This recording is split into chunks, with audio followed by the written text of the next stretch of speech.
And we're back. Welcome to No Direction, the Pathfinder news, reviews, and interviews podcast. I'm Vanessa Hoskins. And I'm Luis Loza. And you might notice a dreadful absence of Param. He was unable to make it this week, so you're left with our two charming personalities. Yes. And speaking of our charming personalities, we have been mainstay hosts on this show for a couple months now, and we haven't really gotten a chance to properly. I mean, we introduce ourselves and here's our name, and I think each of us has somewhat of a reputation. Yours is better than mine, obviously. I'm known as a bit of a rogue, in really every sense of the word. But I think a lot of people haven't really gotten a chance to find out who we are. Yeah. I mean, I think it was kind of even unclear for some people that, hello, hi, we're two of the new hosts of No Direction. like for semi-permanent, for the hall. I'm not going anywhere. We're here. I mean, I guess if Ryan wants to come back and fight us for the spot. I mean, we did let him on the other week, like 2 weeks ago at the last regular numbered episode. And so I guess that was okay. But that was like a special one-off because it was a last minute emergency. You couldn't make it, Pam could. We signed his permission slip to come on. That's right. He was a guest host. Yes. So speaking of getting to know us, if you are in our live Twitch chat, feel free to ask us questions. We're just going to kind of interview each other. And one of the reasons I called this host lore is because, well, in the Pathfinder role-playing game, lore can be about anything. And today it's about the hosts. So one of the things I wanted to ask you is, hey, who are you anyway? Hi, I'm Luis Loza. I'm one of the co-hosts of the No Direction podcast. What? There you go. No, I'm a guy who's been involved with Paizo for a while. I was a developer for the last 4 years and a month, and now 2 months of being a senior developer. I'm senior developer at Paizo. Work on the Pathfinder side of things, and I specifically work on the Lost Omens book line along with Eleanor Farron, and get to help steer the ship for the Pathfinder campaign setting, Lost Omens setting. Okay, but who are you outside of gaming? When you're not an industry person? Well, I'm a guy who plays a lot of Pathfinder. Oh my gosh. There's a reason I got the job. Can't take you anywhere. It's because I'm so into Pathfinder, right? No, but I'm more than that, right? I'm a gamer, and I'm a husband, and a pet owner. Just a person. I have a cat, and her name is Nova.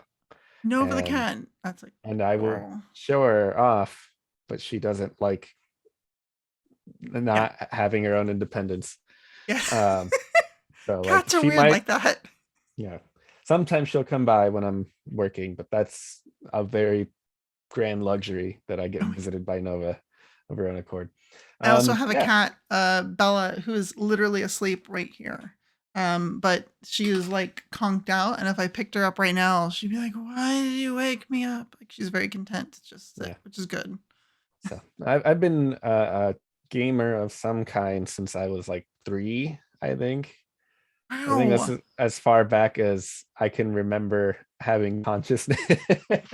My earliest memories. I think I remember the very first time. The earliest memory of me touching a video game was playing Super Mario Brothers on the NES. Yes, me too. And playing a lot of arcade games. I grew up in Los Angeles, and arcade machines are still a thing in the early 90s. My mom used to work at a pizza place, and she would bring me to work with her sometimes, just leave me there in the front. And wouldn't you know it, they had Street Fighter, a Street Fighter cabinet, Street Fighter 2 cabinet in the front. Super Street Fighter 2 Turbo?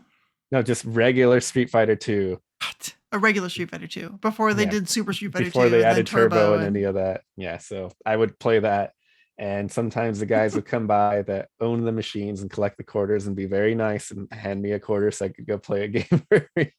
And I've just been playing video games and whatnot since forever. I got a Super Nintendo when I was 5. It's That's probably awesome. my dad's biggest mistake ever, is Oh getting me that for no. my birthday. And I've had a love for gaming, and I've had a love for stories. I was really, really big reader when I was a kid, which I feel like a lot of people were when they were kids and are less Hmm. so, a lot of Yeah. them when they became adults.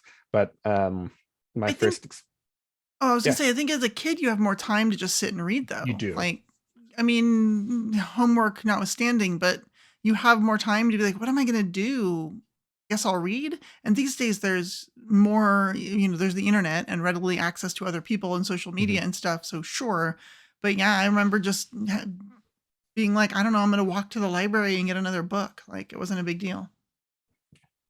So I'd read a lot, and eventually found tabletop RPGs, and it was a nice mix of gaming and stories, and I just loved it. And then fell hard for them.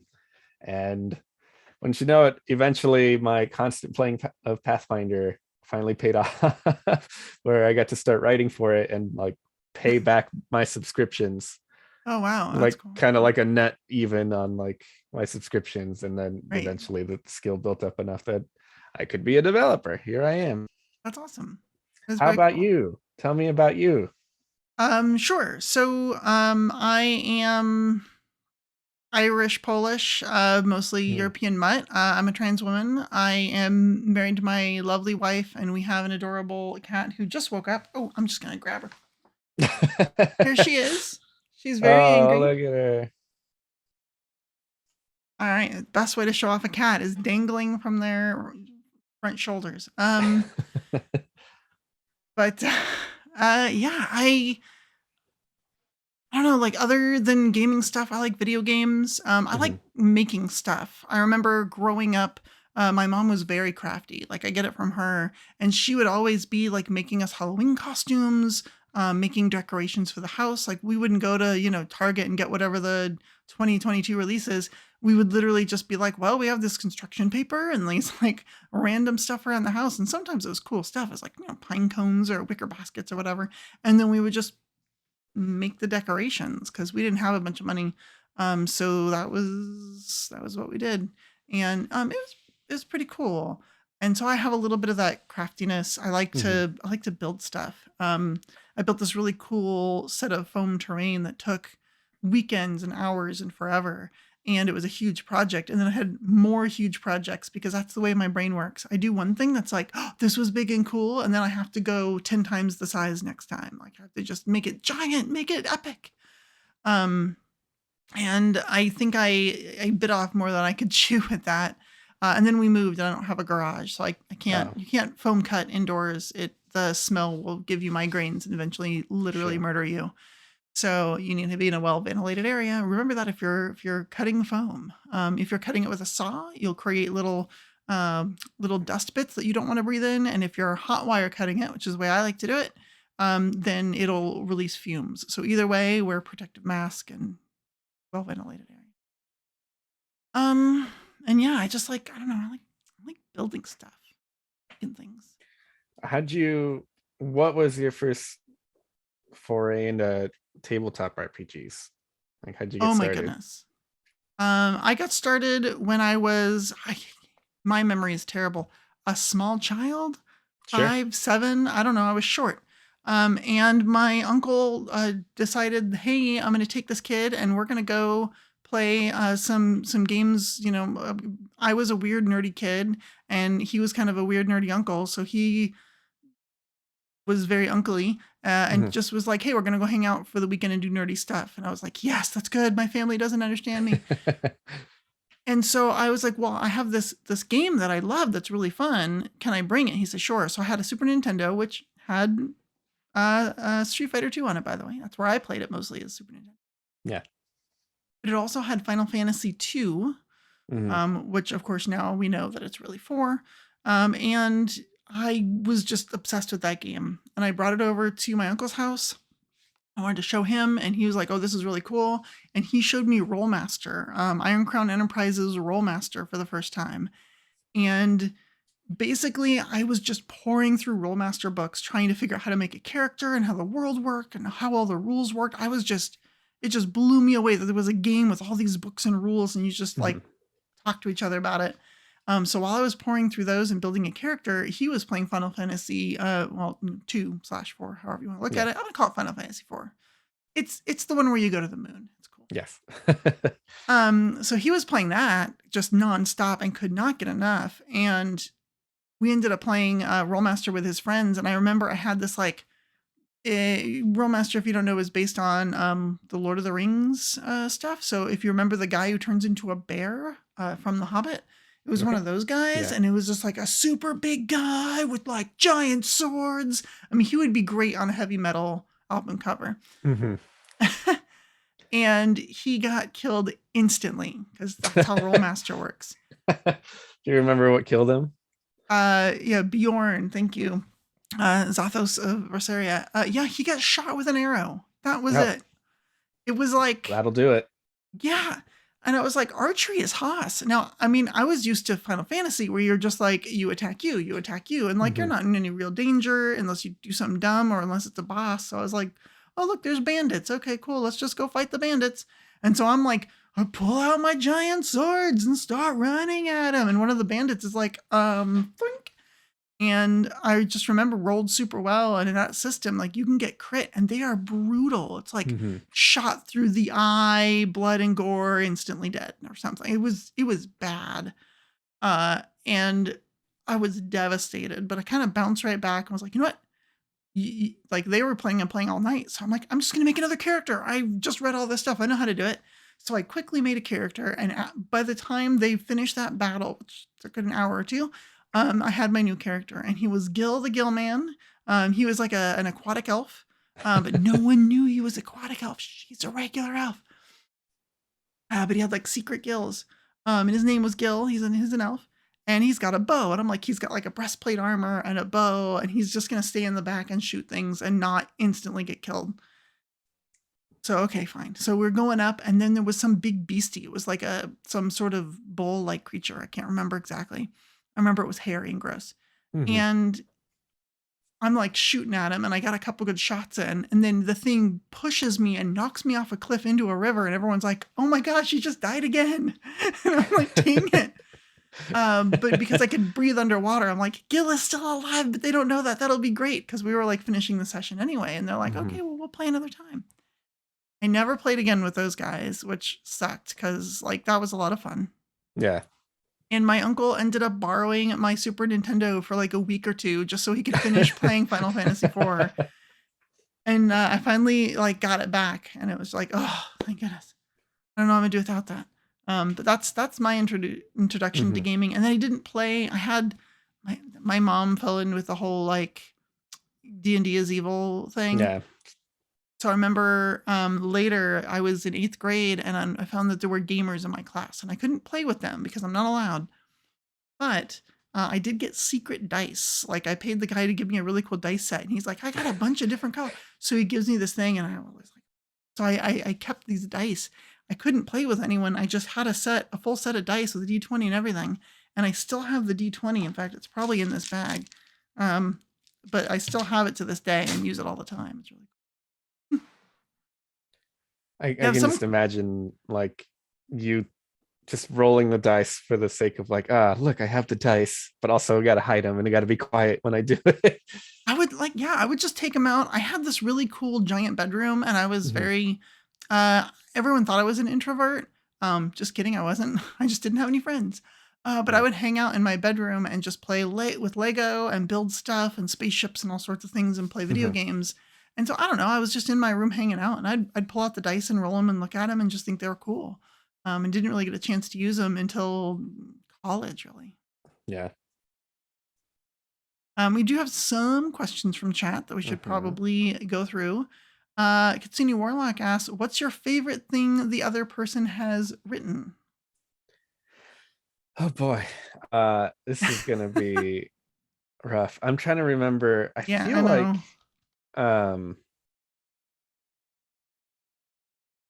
did you do, you did stuff for Absalom. Yes, I did the Wise Quarter and the Docks. Yeah. So like Bismarck's Boardwalk like only exists because me. I appreciated how much Firebrand stuff you were putting into the docs, which was great. Yes. Oh, I remember when I was writing that, you had told us about it. Like, it was like secret information that, hey, this isn't out there yet. So, like, include it in your stuff because this will be out soon. And so will this book. And that was like 2 years before the book came out. But I remember, like, yes, I'm going to put all this Firebrands thing in there, including like rival Firebrands in the docks area that are like, oh, mad at each other. Favorite thing of yours? I think my favorite thing, you have some things that I'm sure are great that I'm not allowed to look at, like your Fist of the Ruby Phoenix book. Got some You're not stuff in allowed to look at there. it? No, because I want to play it. Mm. I don't want to screw myself up, but really it's just everything you do at the Lost Omens line. I know that's developing and not writing, but like, Sure. I write for it sometimes. So. okay, well then it counts. It's Yeah, just it counts. it's so good. It's just, you and Eleanor put together such a great product line and are such a fantastic team. It's unbelievable. Every time a new book comes out, it's like, look at all the cool stuff that's in here. I mean, hats off to all the writers who also write all the stuff, but that's my favorite. Is that whole line is my favorite.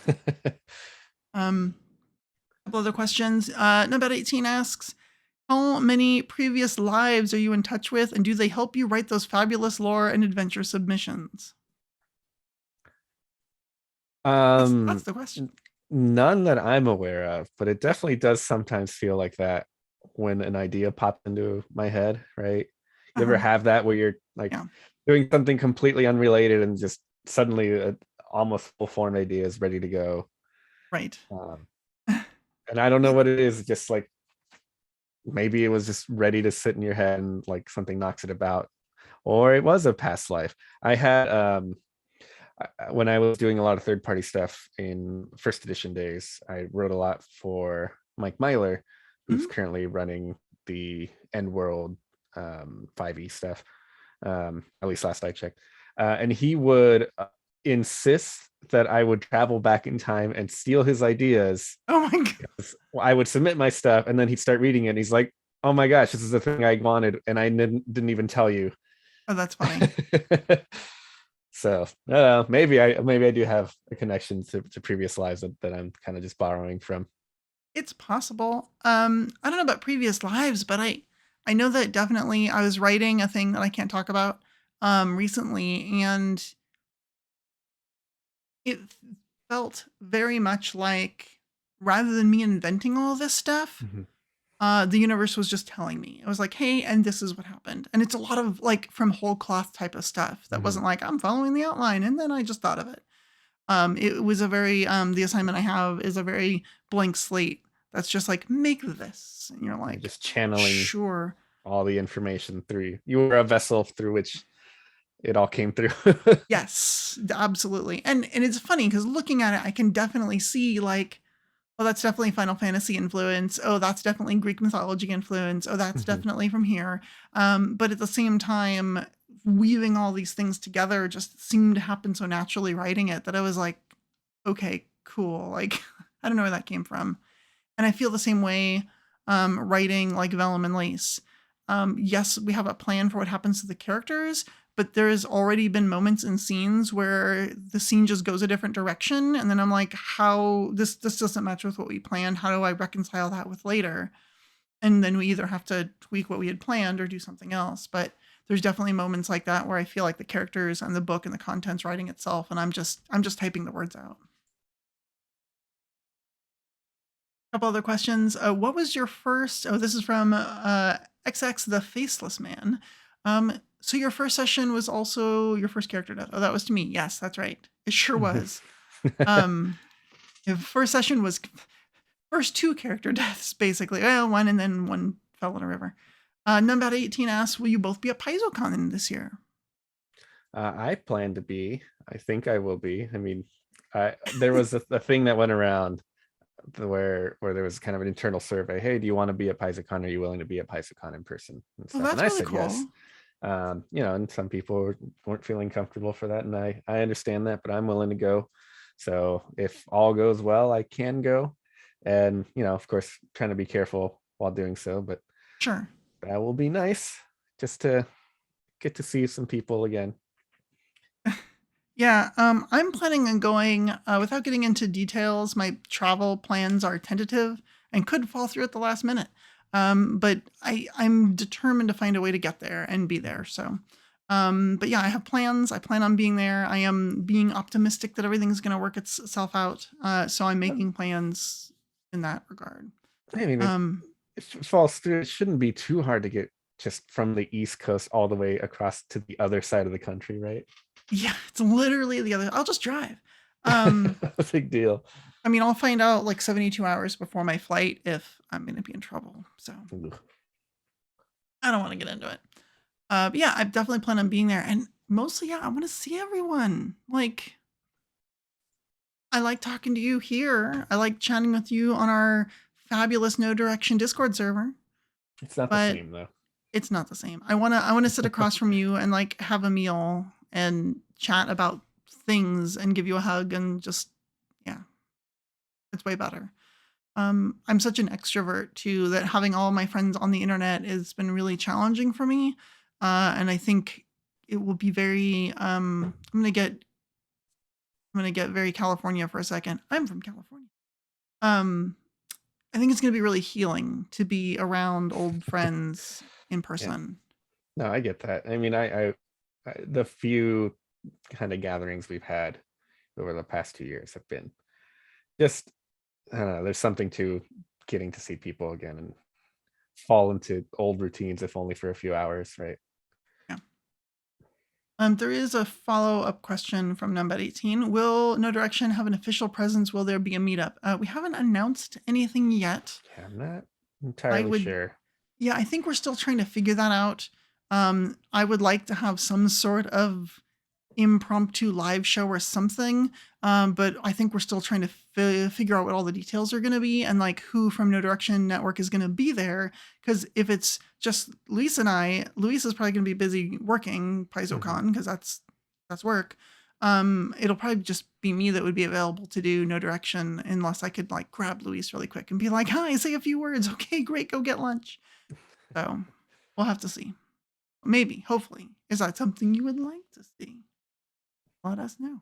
As We always, we will threatened. find. I'm sorry to say, as always, we will find a way to record every single seminar and get it to Mhm. you, our podcast fans. So Randall of the network Yeah. moved to Washington. Mhm. Don't you know it? I think February 2020, just in time. But we Just in knew that time to Randall not go. was moving to Washington, and we kept threatening, oh, once Randall's here, we'll have more people, and then he has a house. We can have all the No Direction people show up for that ES PaizoCon, and then all go to Randall's for RandallCon afterward. That's cool. And, just a little personal KD gathering, and it's Mhm. never happened. And maybe we can make RandallCon happen if we have enough people, or it might just be us three. It could be. And then, well, Oh, Dustin's well, we nearby can get too. Dustin. Yeah, Dustin's Yeah. around here too, So we'll have at least a little. I could probably get Dustin to and do a show with us. Ron, and Which Ron, who will be working? yes, but I mean, we could have an outside of PaizoCon gathering, Okay. and we could also have John. I think, yeah, there's a Yeah, fair John number could of go. That's people, true. and That's right. All of the Intrepid Heroes folks are in Seattle area because they used to play in person. So Avi, who's on Valiant, so that's a decent number of people around. okay. Who knows? There will be some sort of presence. And as I said, we will Yes. definitely find a way one way or another to record all the seminars. So Yeah. all right, let's see what else we got. Oh my gosh. Zathos of Viseria asks, how's Elden Ring going? Hold on, I need to ban Zathos of Viseria. For those of you who don't know, I accidentally bought that game on purpose. So You bought it not knowing fully what you were getting into, it sounds like. I didn't. And that's okay. I had been in a place where I hadn't been paying attention to sort of the news cycle on video games. And all of a sudden, all of my friends, like on release day, basically, were talking about, oh, Elden Ring's so good. I just got Elden Ring. It's beautiful. It's so awesome. It's great. I'm like, what the hell is Elden Ring? And they're like, it's like this open world RPG. It's really cool. And I'm like, is there magic? And they're like, yeah, there's magic. And I'm like, okay, because I don't do great in open world RPGs with a sword. Like I had trouble with Breath of the Wild, right? Because most of it is hit things with a sword. And I'm like, I'm not great at that. I did okay. So usually in those games like Skyrim or whatever, I play a magic user or an archer or something, so I can stand way back away from the enemies and kill them before they ever get close. And so I was like, I don't know, maybe I'll play this game. I don't know anything about it. So I looked it up and I saw 2 trailers that were literally all cinematics. I finally found like a dev video that had the one of the developers playing the game, and it was like 3 hours long. So I would like skip into little sections and like watch him fight a dragon masterfully, like getting hit once and it wasn't a big deal. And I'm like, okay, cool. And he's like riding around on dragon, or horseback, and he kills this dragon. I'm like, oh, that's really cool. And some other stuff happened. I remember getting to a couple other sections. Oh, I remember. I looked it up because I didn't see anything about magic. And someone's like, you can play a magic user through the whole game. It's totally a viable build. And I'm like, great. This sounds cool. And everyone's having fun. I'm going to buy it. So I bought it. I downloaded it. And I died 3 times in the intro area. In the area that teaches you how to play the game, I died 3 times. And I just kept dying over and over. And I got so frustrated. And someone's like, blah, blah, blah. Well, it's a Souls game. And I'm like, I don't know what do you mean it's a Souls game? Like Dark Souls. I'm like, oh God, no, I've never played that. I hate it. Everyone said it was hard. I would never even touch that game. Yeah. It's like, I didn't even recognize it as a Souls game. It's like, well, you had to have known. I'm like, how? It's not called Elden Ring Souls. Dark Souls 4, the Elden Ring. Like, I don't know. And they're like, didn't the gameplay give it away? I'm like, well, it was hard AF, but they're like, no, like the spawn points and all this stuff. I'm like, I literally haven't played a Souls game past Dark Souls 2 that I downloaded because I got it on a really good Steam sale, and I literally couldn't get past the first area. I couldn't figure out how to not get killed by shadow dogs, and I played it for an hour and a half, and that was it. And I'm like, well, that was $5 well spent. So yeah, no, I don't know the respawn mechanic. It is not going well. I have uninstalled it, and I do not plan on ever playing it again. That's how that's going. Fair. They're like, I'm sure if you really wanted to, I'd be happy to talk to you about like, oh, well, you can do this, but you don't have to do that. You don't have to be like, oh, I got to try to make my money's worth and make this game work. If you didn't like it, you didn't like it, and that's it. That's totally fine. I did do that because it's a brand new AAA title and I paid full price.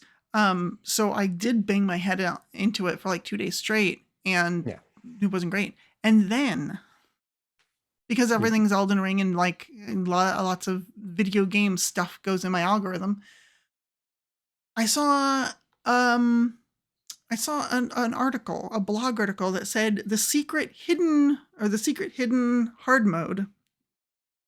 And I was like, of Elden Ring, that you can accidentally trigger. And I was like, what is it even talking about? Long story short, you can summon all these like spirit creatures, but apparently if you don't like go back and do this one thing where you talk to this one person and unlock the ability to do that, you just never get it. And without it, the whole game is super hard because a bunch of fights assume that you have this ability and can use it. Yeah, I didn't have that. Which explains my confusion when walkthroughs on the boss I'm fighting either were LOL, this is super easy, it's the easiest boss in the game. Great, I've died 100 times to him. Or it was just use the spirit summons and then it's super easy. And I'm like, I don't know what that is. Because I was playing on super hard mode. The best. Oh well. I'm having a great time with it, and that's good. That doesn't at all invalidate how you feel about the game. But I also have a lot of experience with the series and those types of games, so I think there's a place for them. I don't hate that the game exists. I hate that it wasn't clear to me as a layperson that that's what kind of game it was until it was already too late. Yeah. And I had spent my money, and it was like, because at first when I had learned how hard it was, we had played it for 20 minutes. As I said, like I died in the intro 3 times, and I was like, well, I kind of want to return it. And we looked up PlayStation's return policy, and they're like, yeah, once you run the game once, You can't return it. If you've downloaded it but haven't actually turned it on, you can still return it. But once you've started it up and seen the logo screens, that's it. You're done. Yeah. Okay. Another question. Dragon Elvish asks, do you write with a disconnected internet connection? What, to like not get distracted from the world? What is your writing process? Terrible. I don't have a process. You don't have a process? I don't really have a process. I just kind of start doing what I need. Sometimes I outline things, sometimes I don't. Oh my Um, gosh. it's bad and it gets me in trouble sometimes, but I don't know. I don't do so without an internet connection because usually, at the very least, I needed to like look up rules, right? Like hop on the archive in Memphis or look up how to spell a word, Mhm. things like that. I don't disconnect my internet either, but I definitely have a process. What I will generally like outline everything, or I get my outline from my developer and then you do the expanded outline. Well, for me, the expanded outline is literally doing all of the mathy things you have to do. Well, not all of it, half of the mathy things. So I do all of the encounter math, right? I Mhm. figure out what the flow of the encounter should look like. I always start with like second edition wise, I always start with like a low encounter if I can, because I want the players to get a chance to warm up, Yep. especially like the first book of an adventure path or something like you, or the first fight in a new book on the adventure path. You want them to be like, okay, new authors writing this, new experience, let's start them out easy so they can kind of ease into it. It also makes you feel good to walk into a new location and be like, oh, it was an easy fight, okay, we're gonna do great, and then you give them severe right next. But I definitely outline everything, and then usually my outline isn't just like high school outline with like indentations. My outline is actually going in, and sometimes I'll do that. It's actually going in and doing all of the headers and all of the everything and Mhm. drawing the maps first because I'm figuring out the encounters and where they need to go. I do pretty well drawing a map and saying this verisimilitude wise, this looks good. And then this is what all these rooms are. And then asking myself what would be in those rooms and sort of working that way. And so I've already got a map to work off of with the location numbers and such. And then I literally do all the formatting of the entire document. And every room, every section gets like one little line of box text that's like, this is the box text. And little stuff in there that's like, this is when the players find the note. And this is when the players get a magic item. And this is where the players get ambushed by kobolds or whatever's happening. And I just do like little like one-liners in there. And that way, all of the like technical stuff or most of the technical stuff is just done. I don't have to think about it during writing. And then what happens though is all that process, I've already sort of decided I'm going to have them get ambushed by kobolds. I'm going to have this happen. And I keep thinking of these ideas and putting them in there so that when it's time to actually write all of the text that the GM's going to read when they prep this scenario, this adventure, I've thought a lot about it because I've been working with all the formatting and rearranging where everything is. And usually it's just filling in the blanks. I'm like, oh yeah, the kobold ambush scene, obviously. Yeah, the kobold ambush. We've all seen it. And then I'll just write it all out. That's my process. I will, in terms of getting rid of distractions, I am very big on Google Chrome profiles. So I have Hmm. my regular, like everyday email, social media, all that stuff profile, but then I have like one for no direction or something.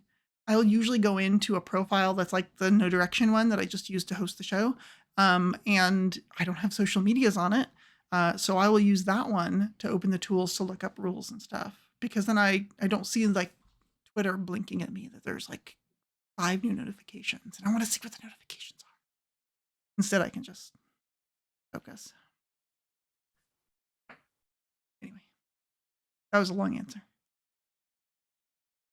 Um, let's see. Ember1215 asks how I'm curious how your experiences working with Paizo are similar or different. So I guess the When did question you is, what is your experience? when did you start freelancing for Paizo? Um, the first stuff I wrote was for Pathfinder Society, Mhm. season like or first edition, 6th season. Okay. Trying to remember what year that would be. I could Season look it 10 up. was 2018. So about 2014. So we started around the same time, I think. Yeah, that sounds about right. Um, Yeah, From and Under Ice was released April 2015. there you go. When you first started, I assume you were going through Compton, John Compton. Oh my gosh. Yes, but Yes, yes, but asterisk. No, this is a funny story. Everyone wants to know, how did you get started? There was an open call because when I was on paizo.com poking around at every corner of the website I could find, I found an open call and I was like, yep. that's cool. So I read it and it was like 1,500 words and a little, and I'm like, okay. So I wrote the whole thing out over and over, like so many revisions to make sure it was perfect. And I was And like, then you okay, didn't hear from Paizo for like 3 years. 2 years. I sent it off and didn't hear anything for 2 years. And so here's me being like, well, I guess I Guess it suck. didn't. Yep. No, I'm terrible. I'm a bad writer. I shouldn't have gotten my hopes up. I saw this and I thought this would be so exciting because I really like this game. I'm having a lot of fun playing in society. I could write for it. That would be cool. And then didn't hear for 2 years. Out of the blue, Compton messages me and he's like, hey, I really liked your submission, but everything in your submission really feels like season 4 and it's like early season 6. So this is all outdated. Can you just update it to be season 6? And I was just like, that's because it was time. Look at the timestamp at 2 years old. So I was like, okay, fine. So I revised it, sent it to him, and he's like, it's great. And then I didn't hear anything for like 6 more months. And I'm like, if you liked it, why don't I hear anything? And then I ended up with From Under Ice, which was 618 near the end of that season. So it all worked out. I guess I don't know how much else you did outside of society, because I know you were doing some rules and stuff here and there, but like I mostly did society all the way like until very close to when second edition came out, and then it started to branch out just a little bit into other places. And I really branched out into Starfinder first, and then especially with second edition went back over to beyond just society in second edition. Yeah. So I started by effectively cold calling Wes Schneider. Oh no. And I'm just like, hey, I wrote a thing, because I had written an adventure by that point that was published. Here it is, if you ever need a guy. Right. And I did it like 2 or 3 times, and I don't recommend doing that just in general anymore. You can probably do that with me as a developer if you want to reach out. I don't have any guarantees, but I'm more willing to like at least listen and be like, oh, okay, well, if you want to talk to me, here's my Paizo email, send me some stuff. But eventually, just randomly out of the blue, Wes is like, hey, I got some work if you want to do some. Here's a player companion, write 2 pages. Okay.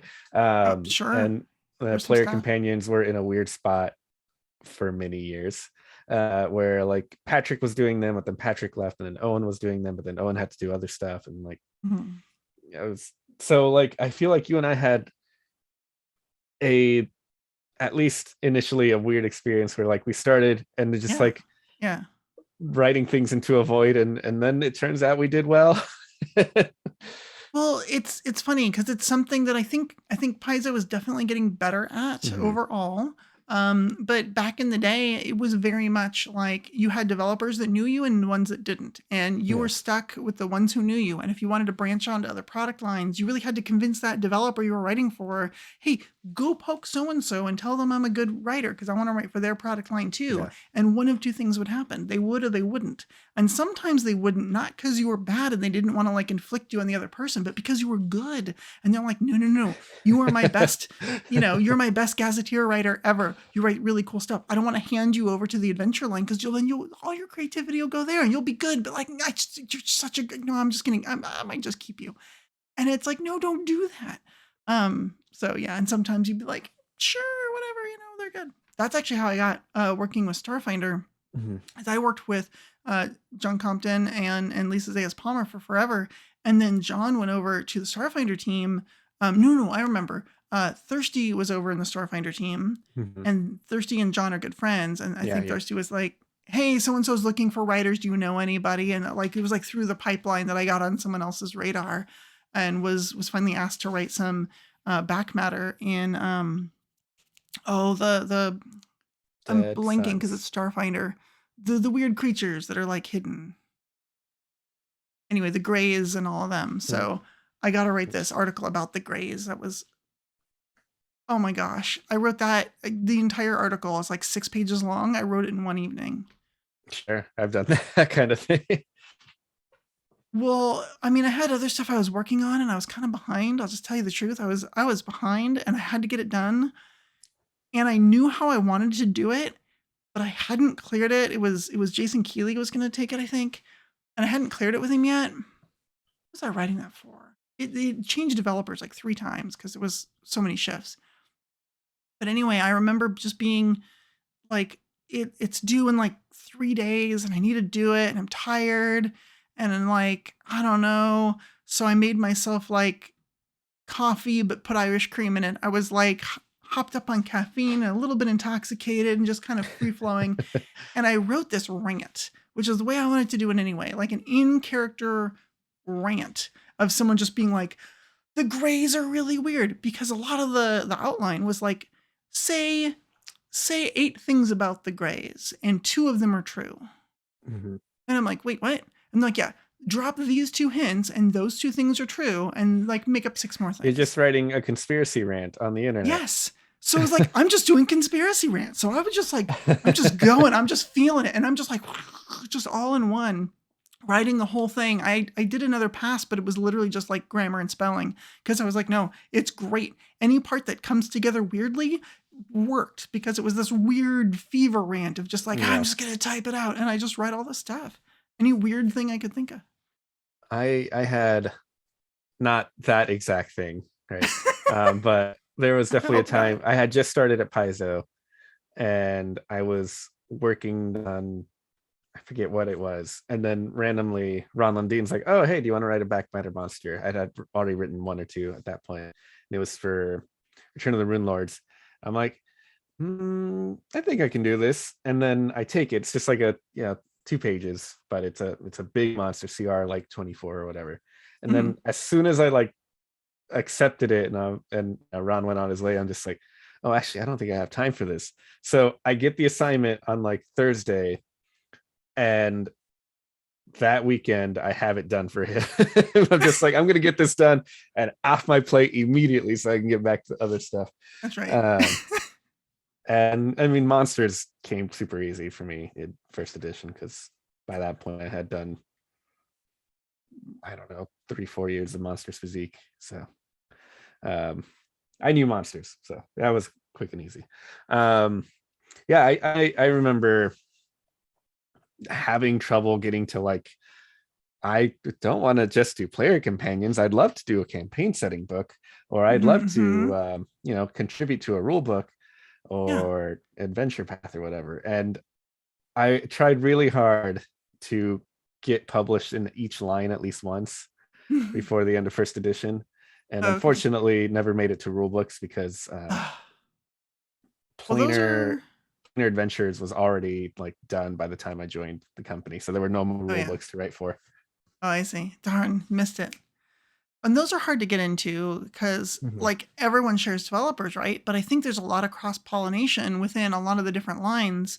And then it seems like the design team has like their own very small list of developers that they work with. And they've been better about that, expanding the list, getting more people to work on those big rule books.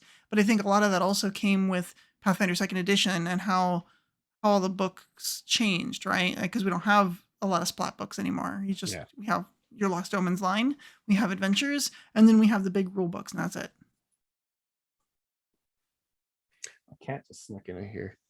The cat snuck in? Oh, you got to show off Nova. I can't. She will not. She will start yelling and whatnot. I'm just gonna let her out. Okay. For a sec. That's fine.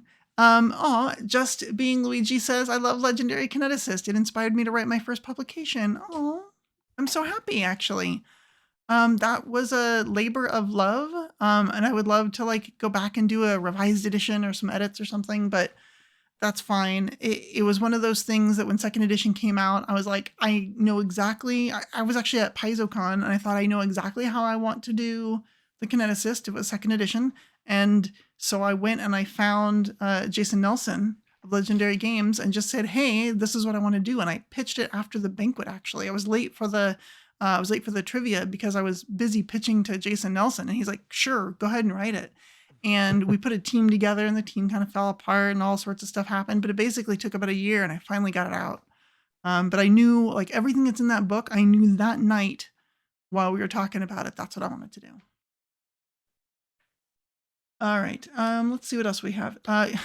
Kitsune Warlock wants to know if a hot dog is a sandwich. I've always run under the assumption or the answer that it's a variant taco. Okay, is a taco a sandwich? No, a taco is a taco. It's its own thing. But you've got like a bready, starchy product around protein. I am not about to get into this with you. I'd say tacos are also a form of sandwich. What's the next question? Okay. Numbet18 wants to know, do either of you have a particular music that you listen to while writing or other environmental factors that you favor? It depends. I have this track I look up all the time that I just kind of put on as background filler. Okay. Not even to like, oh, hype me up for writing or whatever. It's just like the music I work to kind of anymore, which is a 10-hour loop of the song Beneath the Mask from Persona 5 alongside like the sounds of rain, because Yes, people rain. do white noise for rain and stuff, but like the music as well, like I think it's not fast paced or anything, but it's also not so slow that like I'm gonna fall asleep while typing. That's good. And it just kind of is my background like menu music while I'm working. Yeah, And go ahead. I'm sorry. I was say beyond that, like it will change depending. Like I do have some songs that like are the hype up, I need to get this done song, and or just whatever music I like. I'm pretty good about not being distracted by music I'm familiar with. Hi Nova. There she is. There she is. I thought I kicked you out of here. So if it's an album I've listened to a lot, music I know very well, I can listen to it even if it has words and still be able to work. Oh, excuse See, I'm the me. I'm gonna opposite. have to. That's okay. I'm the opposite. If it has words, I will start listening to the words and like singing along. So Luis isn't gonna know this part because he's not on mic right now. For those of you listening later, he got up to kick his cat out of the office, so I have you all to myself. Also, a hot dog, totally a sandwich. Taco, also a sandwich. Hot pocket, sandwich. Burrito, sandwich. If it's surrounded by a starchy medium and has meat in the middle, sandwich. Anyway, so back to the music question. Hi, Louise. Welcome back. So, music question. I used to listen to like video game tracks. I had a whole playlist that was just video game instrumentals on random loop. So it would play everything on a random order and then just do it all over again, over and over and over and over.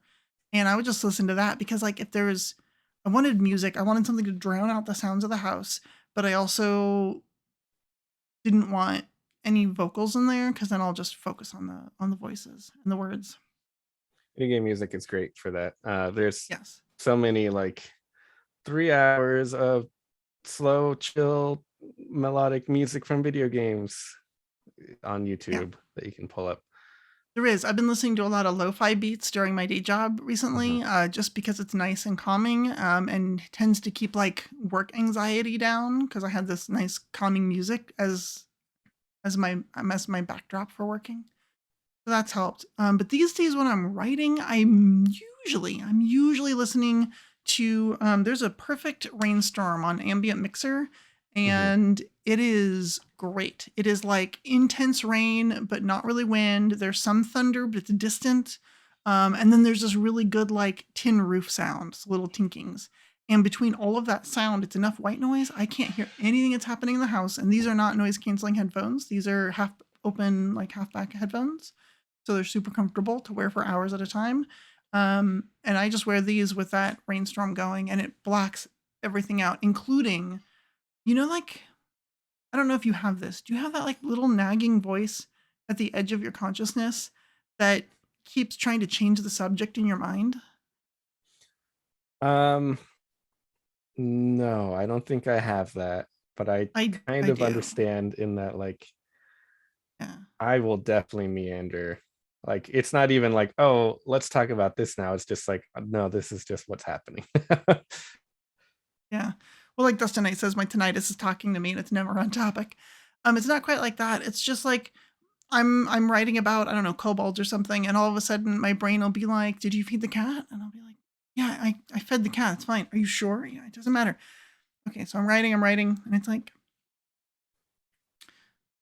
so what do you think like Gogo's deal was in Final Fantasy VI? And I'm like, I haven't played that game in forever. I don't they never tell you. He's just a weird mimic guy in the desert who joins you. This is not important. Okay, kobolds. I'm writing about kobolds.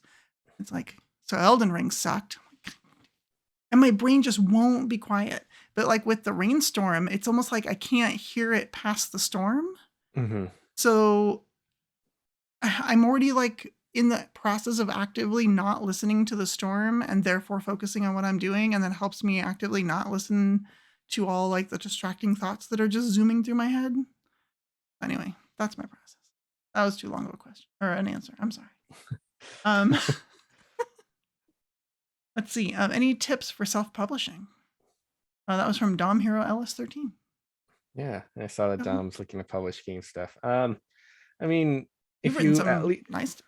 at the very I'm least, if you publish on Infinite, like, I think there's definitely some anxiety about getting it all right and, making sure you have a good product, but you have the benefit of being able to update your product at any time.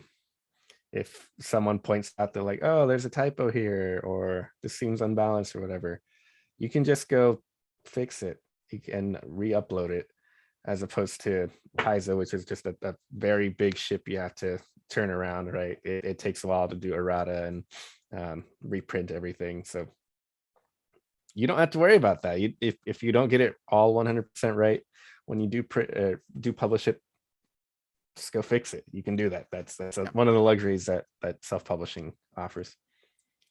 Well, and there's a lot of good templates. I know my writing partner on Vellum and Lace, Helen, has some like affinity templates and things like that she's putting out there and using, I think.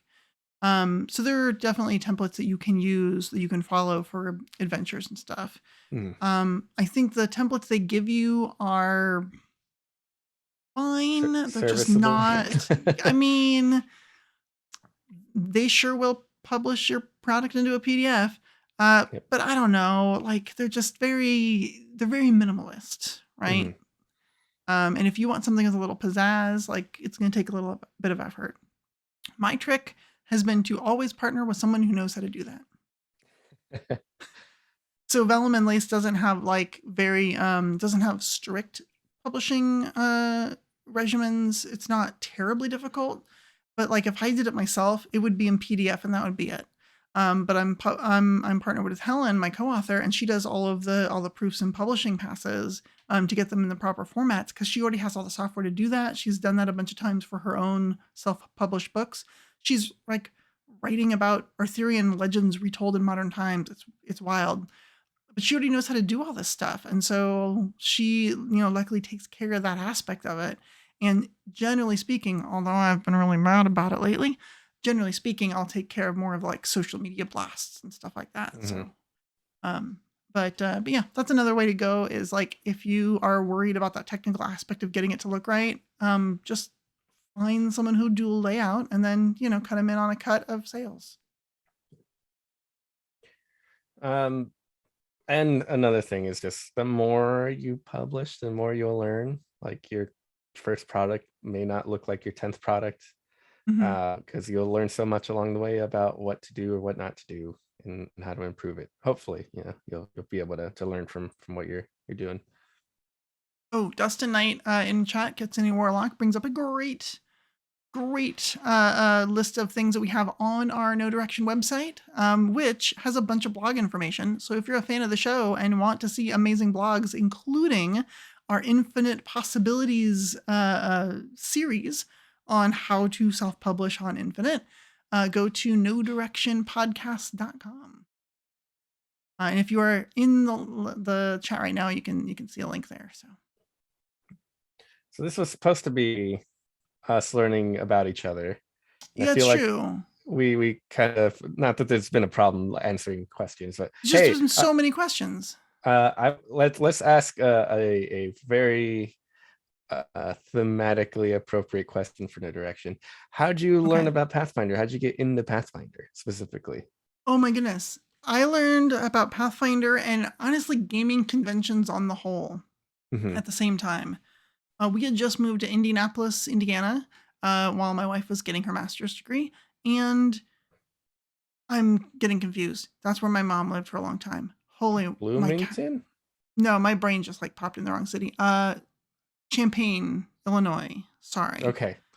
Yes. My brain is like, I'm just going to to tell you the wrong city. And my mouth did it. And I was like, okay, I'm just a mouse. Anyway, we moved to Central Illinois and I was kind of bored. Like, I don't know, I had all my friends in California. I had lived there for forever. And then we moved into the Midwest and like, I don't know what to do. And I think my wife knew I was bored because I would just sit there and play video games like literally all day. And she's like, why don't you go do something? And I'm like, there's literally nothing to do. So she looked on one of those like, what's happening in Shambana web pages or something. And it was like, there's a gaming convention like 2 blocks from our house. Just go to that. And I'm like, okay, fine. So I actually walked down there and it was like the second day of the convention or something.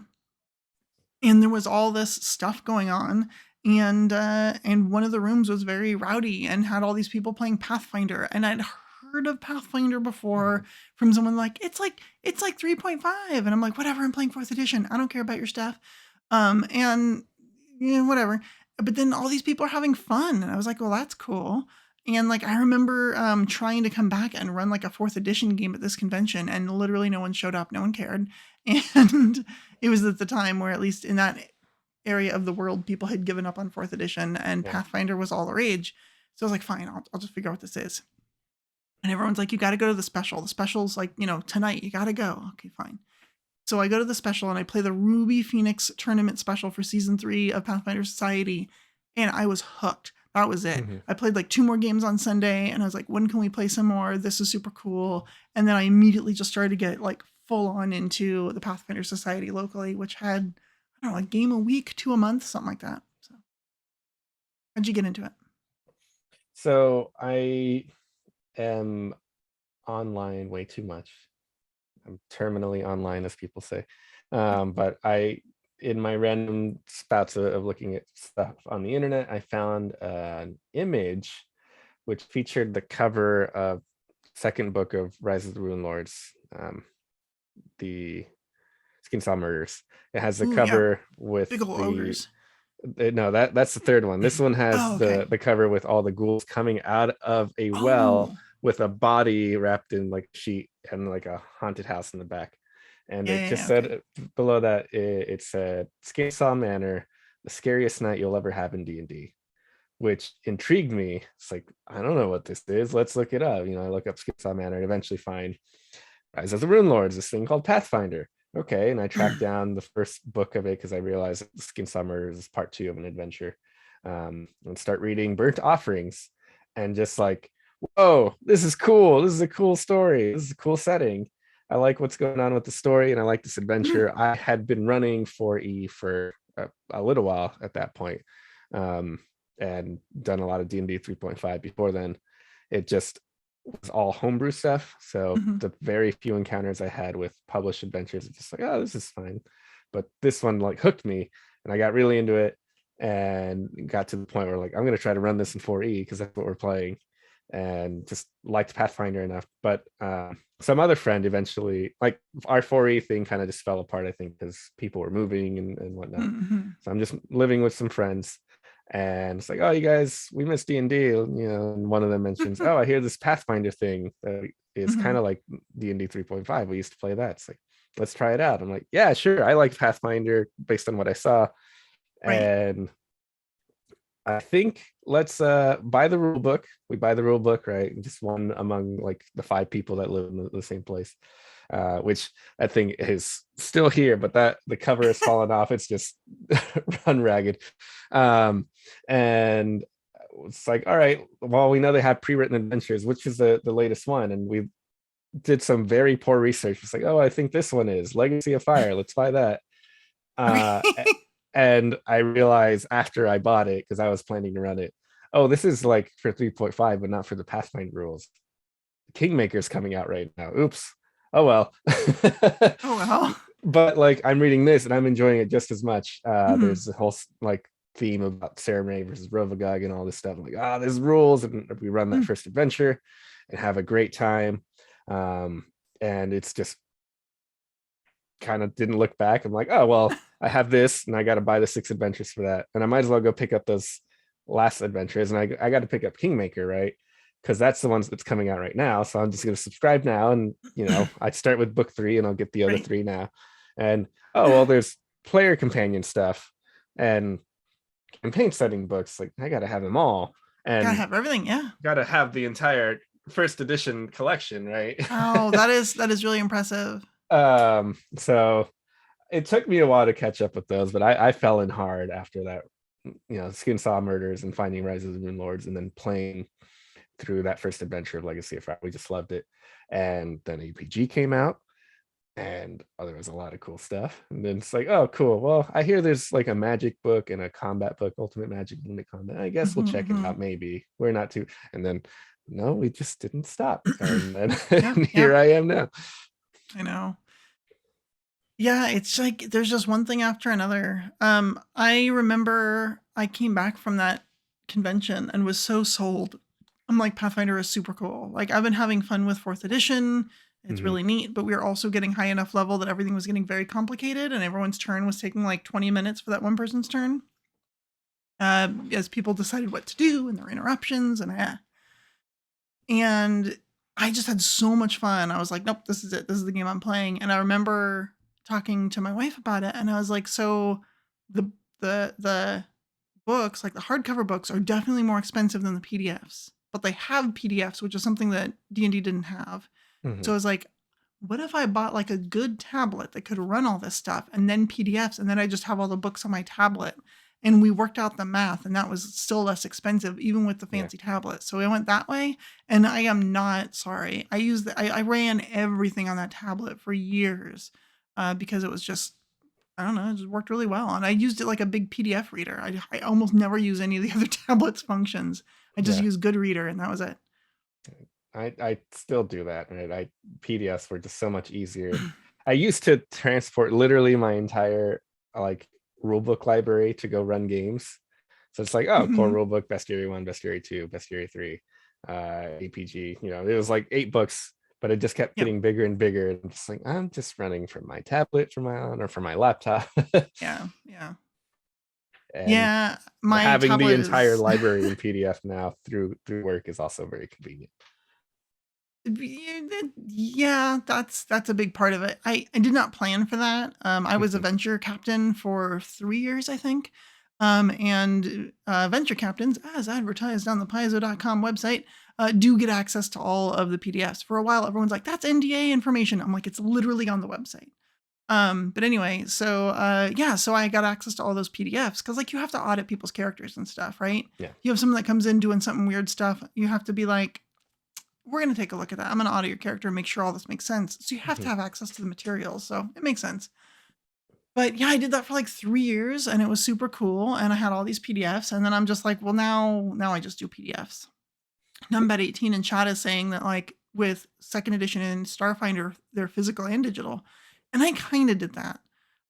Special editions. I will buy physical copies of special editions, and then everything else is PDFs, because the special editions are just like, they're so pretty. They look nice on the shelf. They're just super cool. And like, I would like to have had all the books, but we have the bad habit of moving every few years. And let me tell you, like just having another like stack or 2 of literally just gaming books gets real old. So it's a little bit more, I don't know, nimble to not have all that space taken up by shelf full of I've books. been moving with my Pathfinder book since 2010, so I know how much that would alleviate things if I wasn't moving with all of those. Yeah, and every time it's like what 20, 30 boxes of books Yeah. at So least. Yeah. Oh. and they're all Yeah. heavy. It'd be nice if we could just like buy a giant tote, throw them all in, and call it good. What but we then need it is gets so heavy. we need a bag of holding type for real life, and you just put all the books in there. You take them all out. That's what we really need. All right, cool. Oh, yeah. Dustin was saying when you audit a player and they find out they're using a D20 SRD name for their archetype, and you're like, yeah, you don't own this. Yep. Like, because the name will be like, it's the Saren Ray Slayer, and they're like, the Sun Slayer. What's a Sun Slayer? Like, oh, it's that archetype. I do have another question for you. So we've been talking a lot about Pathfinder, but that is not the only game that is out there. So what, besides Finder games, what other tabletop RPGs have been your favorites? Like across time, what are your favorites?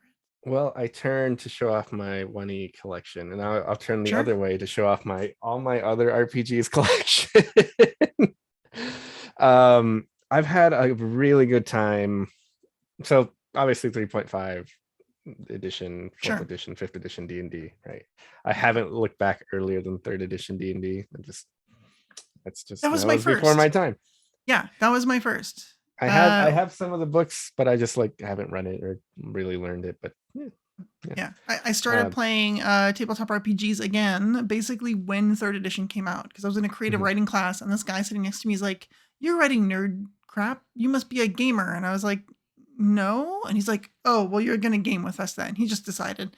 And they had just all purchased all of the new 3.0 books that came out, like that whole box set of them. And then we're playing that. And so I bought the box set, and all of a sudden I had friends. It was weird. So then I started playing that with them. So I've played a fair amount of D&D. Yeah. 3/5 of editions, I guess. One game I really enjoyed over the years was New World of Darkness, which is now called Chronicles of Darkness, because they had like a 2E. So like not only are there 2 different lines, now one of those has a 2nd edition. But that's a game I've enjoyed quite a bit. I've played so many games. So when we finish an adventure path, before starting our next adventure path, we will take a couple months off where we try other stuff, because you never know if there's like a game that we've been missing out on and want to keep playing for a while. So I've had a chance to play Chronicles of Darkness, World of Darkness stuff, Call of Cthulhu, Shadowrun, a bunch of different stuff. But in particular, I've really enjoyed, as of late, the Star Wars RPG by Fantasy Flight. Okay, yeah, I heard that's really good.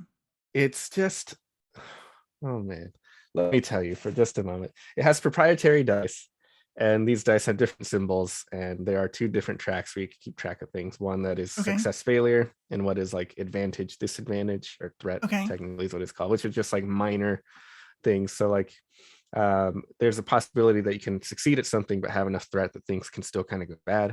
For example, if you're picking a lock, you can roll enough successes to succeed but have enough threat that your lock picks break, right?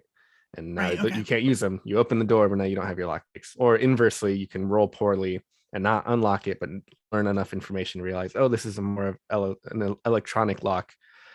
It might be better to do a computer's check than thievery. Right, slice it, yeah. Yeah. So that's great. That's already cool. But then when it comes to combat, because there's all these like different axes, I guess, for success, there's always something to do in combat, even if you miss. D&D and Pathfinder and a lot of other games definitely run into a thing where you will roll, and if you roll like a 2 and miss, that's kind of it for your turn, and you have to wait to try again. Even with 3 actions, that can happen. But this has the benefit of usually like 95% of the time giving you a chance to do something. You can miss a shot with your blaster, but get enough advantage where your buddy will now get a bonus to their check because you're like, I've given you covering fire. Or you decide that actually that person that you're shooting is going to have a harder time to hit someone else. You can always do something. And I think in my running, I've run into just like a handful of rolls that just are a flat neutral, nothing happens. So it's been really cool. And then I just happen to like Star Wars a lot, so that works out really well. Yeah, Sounds really neat. that's some of the games. I could go on for a You while, but should. All right, I'm going to mention a couple, and then you're going to tell me about some more, because this is fun. Okay. This is fun. So I told you about that gaming group in college that was like, we're going to play D&D 3.0. But then like one thing that group would do is they would get bored with the system, right? So we would play a few D&D games, and then we'd be like, well, let's do something else. And so we would move on. And the other games we played, there was a system called Silhouette.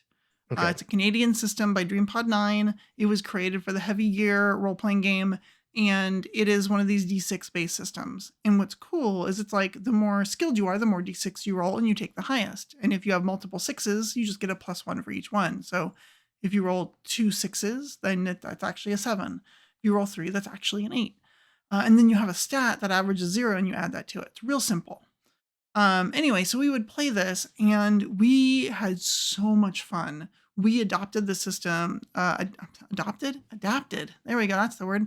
We adapted the system to, like, we played Heavy Gear, which was cool, but we also played like a weird Magic and Mars kind of game. We played this game that was kind of based on it called Kids and Carnage. Where you're like little kids running around from like scary shadow monsters and stuff. I played all these other random games, but like Silhouette is still, bar none, my favorite role-playing system ever. And no one's heard of it. No one plays it because it was really only for this one like silly game in Canada that didn't really have a lot of like penetration in the US. But I still have the hardcover book because I like it so much. I have the hardcover book over there and the PDF, and it's just like, What else? What other systems are out there that you like really what else enjoyed? is out there? Okay. There've been a lot of indie RPGs that I've had fun playing that are just like usually good for one shots. They're not intended to be longer. So Dread is great for that. That's the one where you use the Jenga tower for that. I ran into a contest years back that was like, oh, right, a 2-page, or I guess 1-page RPG, just front back, everything has to fit on one page. And there's been some good ones there, but one of the ones that didn't win the contest but was like a runner-up or even like an honorable mention was one called Police Cops. Okay. So if you look up the Police Cops RPGs, it's just intended to replicate the look and feel of like a 70s cop show. Oh, okay. But is very goofy. And it's a really fun time. I ran that game once waiting in line for the banquet at PaizoCon before I used to be an employee, so I just ran it for people sitting in line. It was fun. There's another one that I really like called Murderous Ghosts, which is a 2-player RPG, so 1 GM and then the 1 player, and it's just them kind of the player exploring a freaky place, like a haunted crypt or an abandoned warehouse or whatever. But the general goal of the game, and I think like you get like the most XP or you win the game at most, as well as you can in RPG, is if you freak each other out with what's going on in the game, which is really fun. I just the concept of the like goal you can is scare another player. Is to creep yourself out with the game that you're running, or creep the player out. Yeah, it's just fun. One game I've didn't know about until I moved out here and started playing because of Ron Lundeen was a game called Torg, the other role-playing game. Specifically Torg Eternity is like the newer version that just came out a few years back, and that is a very cinematic, kind of almost over the top RPG. It uses dice rolls and stuff, right? But it also has effectively hero points, but like pumped up to the max. You use a d20, but like if you roll a 20, it's an exploding 20, and then you can keep adding stuff. And then you can spend these points to add more to your roll and stuff, and you need to get big numbers, or you can use it to change the narrative. Like you can suddenly be like, oh, I'm gonna spend a couple of these points, and now there's like a speedboat here we can use to get away. And the world is broken up into lots of themes. So one of them is like the land of the lost, place of dinosaurs and kind of primitive technology. One is the Pulp Heroes, like 1930s Pulp Oh, very Heroes cool. land. One is cyberpunk land. One is just generic human land, generic people land. But like there's all these different Random, boring people. You have found the Midwest. yeah, and there's all these different themes, and it's just really fun. It's hard to explain that game without playing it yourself, but it's Mhm. really been one of my favorite RPGs that I played, and I understand why it's Ron's favorite RPG. It's just a lot of Okay. fun and lots of Yeah. ways to like min max and character build and all that stuff, but it's not so dependent on your build that you break the game based on like Oh, I I see. put all my points into this. You just can have a lot of fun with that, and yeah, it's been a good time. Oh, I don't know what other games have I played. Numenera okay. and um, the Mutants and Masterminds. For those But listening, Luis has like 3 bookshelves full of books behind him, and he's just looking through what's on his shelf. And there's yeah, so much beautiful stuff there. yeah, it's great. There's And I see a Call of lot to learn Cthulhu. I see from Call of Cthulhu. That one looks like is that a Warhammer role playing game? where is the Warhammer. Yellow texts and black binding. Oh no, that's Yeah. just another one of the Star Wars. Oh, it was another one, Star Wars. Okay. Yeah, I know because the they Warhammer break ones up have into that 3 look. different themes. There's like Oh, I see. Okay. the scoundrels, and then the rebellion, and then the force. So Oh, very cool. Okay, that makes a sense. lot of stuff. If you're, I mean, I keep hearing that if you want to be a good writer, you got to read lots of books. If you want to be a Mhm. good game designer, play lots of games. Well, that brings me to another question, though. So what outside games and media influence your approach to writing for tabletop role playing games? Well, like outside of tabletop, right? Mhm. What other video games, movies, like what else influence the way that you write or the way that you approach tabletop So storytelling? I would say like my biggest influence for a lot of things has been 2000s Legend of Zelda Majora's Mask. Really? Yes. The I have a big love for time travel, Okay. which I'm pretty sure originated there. And that game is dark. Hmm. Like there's just a lot of dark themes. People die, and it's not a happy world. It's the Hmm. first Zelda game I actually interfaced with in any capacity. It was, I don't know if you remember when big box stores used to have the little demos where you could play the Oh yeah. latest game. You could go and play an N64 that's just in the case there.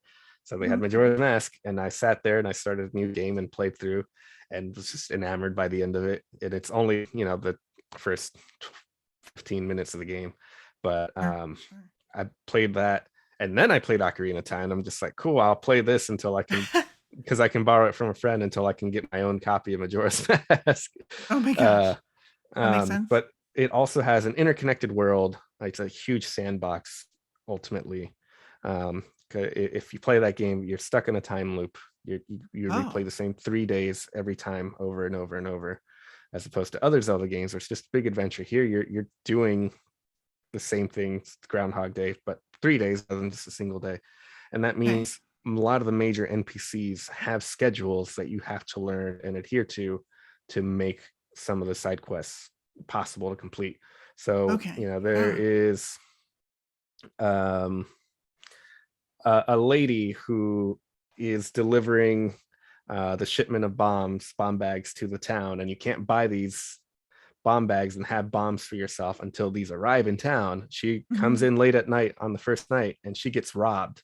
And Oh, if you no. don't stop that robbery from happening, you can't buy a bomb bag and you can't get bombs.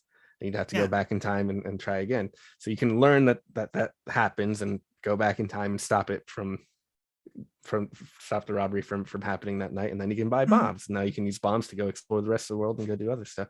But like, everyone is interconnected in some way. There are some NPCs that rely on you having completed stuff with other NPCs, and Right, it's yeah. just a living world. I mean, obviously, like, going back to it nowadays, you compare it to something like the brand new open world games. It's just Mhm. very small, but it still Okay. feels so much more interconnected than so many games. It's like a rich world rather than a big Yes, world. exactly. It's there's lots of depth rather than just expansive worlds. And I kind of have been just always picking stuff from that here and there. There are just some of the ways quests work, side quests and stuff work is really unique, and trying to translate that over to RPGs and writing it's fun. Literally, the first thing I ever wrote for Pathfinder and got paid for was an adventure where you're stuck in a time loop and have to fix that and learn the schedule and learn the enemies that keep showing up. God. So yeah, it sounds like the fingerprints. Yeah, fingerprints all over that then. Yeah. That, and then just like, anything else I watch or what game, what adventure was that? So we can go look at it was a third-party adventure that I wrote for Adventure a Week, called The Timeless Fort. And it was technically part of a contest. There's like, oh, it's just an adventure, and if we like it, you get to be right for this contest. Jacob Michaels actually wrote for that as well. All right, cool. And then there were 5 adventures, and then the best-selling one and with the best reviews got to go write their own personal adventure path. I did not get it, but it's what I used to then go bug Wes and be like, "Hey, I've written a thing. Why don't you give me a chance to write for Paizo?" That's actually great. Dustin Knight found it, bought it, and linked it in chat for you. So thank you.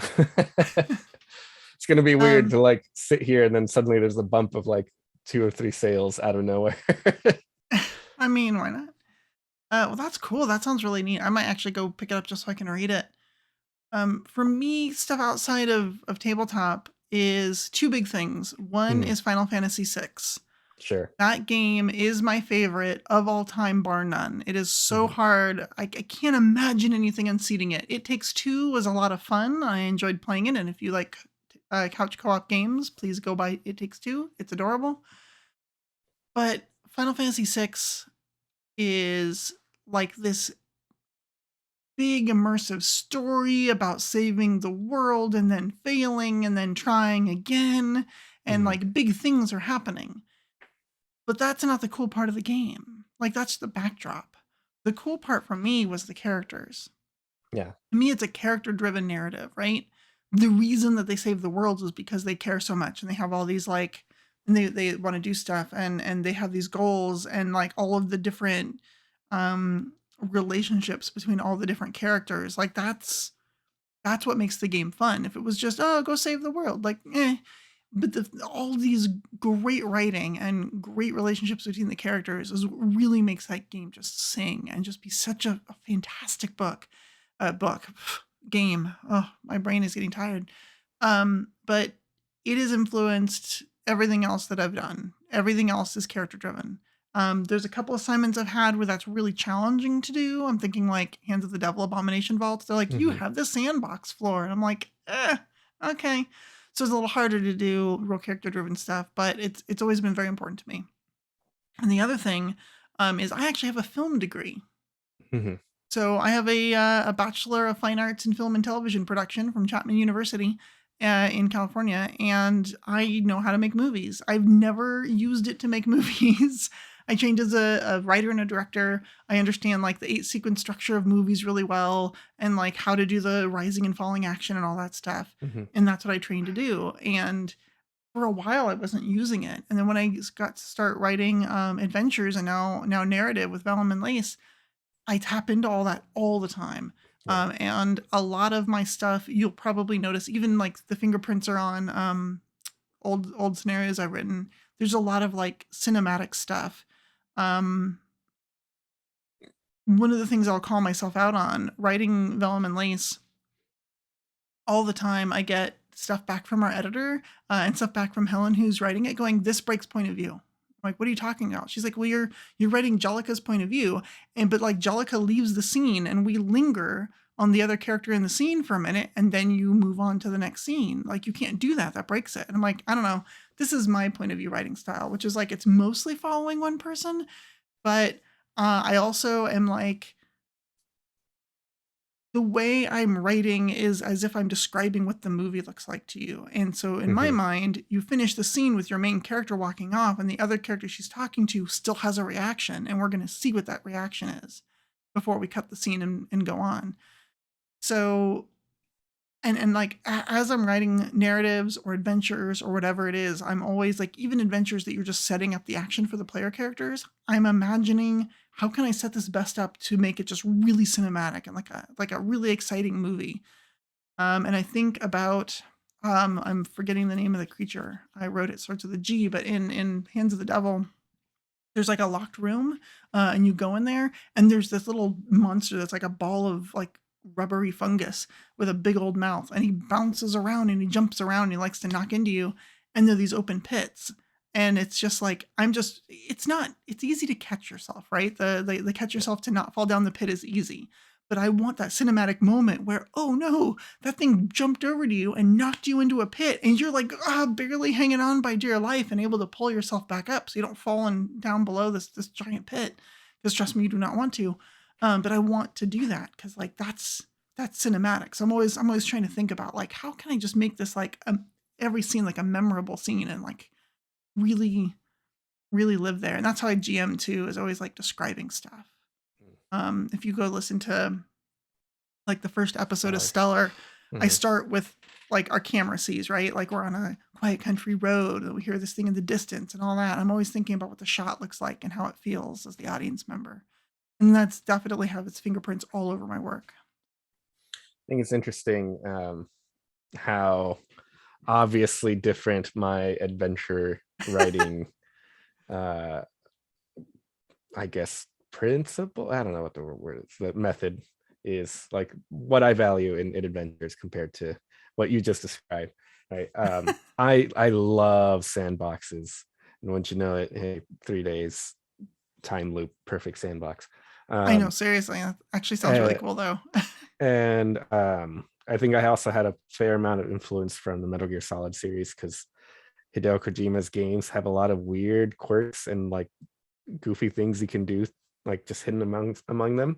So like I like to write sandboxes and then poke holes and like, oh, what if a player tries to do this, what if a player tries to do that, and have like most things accounted for. And then once that's all taken care of, then add like, hey, technically if you get this thing from the locker here, and then take it to the guy over here, he'll be like, oh, it's that thing I was looking for, and then just let you through.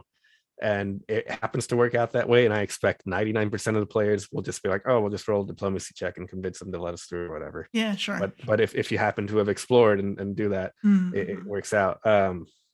There's just a lot of little things I like to do like that, like accounting for this and that. And anytime I write a PFS scenario or whatever, I try to like do, set up and pay off with a lot of stuff, where like, hey, you help this person in the first chapter, and then in chapter 3 it's like, oh, if you help that person in that first chapter, they actually swing back into town and like, oh yeah, I bought a bunch of alchemist fire because I wanted to reward you, or I made a bunch of alchemist fire, I'm an alchemist, here you go. And then it works out that you're going to go fight some trolls, and that kind of helps you out later, because that's cool. the little reward. I like that.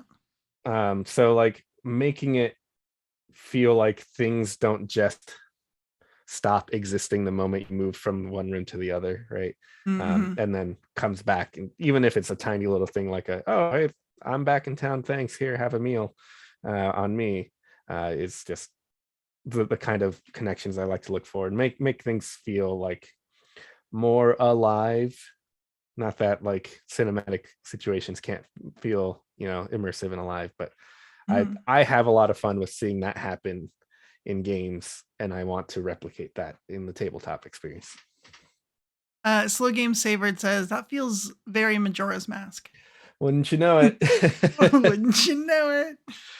See, now that I know about that about you, I'm definitely going to be looking for that in things that you write and be like, oh yeah, I see the fingerprints. You should go. I was gonna say, hey, go read my Ruby Phoenix tournament. That's like the biggest sandbox adventure I've ever done. It's just got a lot of like, and I want to play it. There's like a whole chain of side quests. It's like, oh, there's these 8 shrines you can visit. I won't say anything more, but like if you complete the stuff with all 8 shrines, you get an extra reward because you did a completionist thing in the big sandbox world. Oh, Slow Game Saver says she's about to start it on Wednesday. I want to play it so bad. I am kind of secretly hoping that someone on the No Direction Network is like, we need yet another actual play, and then we'll let me play it, and we could call it no combat, um, or no kung fu if you want sort of a Matrix tie in there. Because then it'd be like, I know kung fu. But yeah, I don't know. I want to play it so badly, and I want to read it because everyone says so many good things about it and how cool it is. And I'm like, yeah, I know. That's why I haven't read it, because I want to play it. It sounds awesome. Dustin is saying that he and Alex have characters set aside just in case for it. I mean, I have a character. I have like 7 characters set aside. I have a bunch of character ideas. You just need one more player and a GM. No biggie. All right. Well, Dustin, you go find a GM, and another player will manifest, I'm sure. So. Yeah. I'm sure if you put out on the internet, oh, we need one more player to come play this AP, it'll be super easy. All right, cool. Any other questions from me? Any other things you want to? I feel like we could do a whole second episode of this with how much we've done.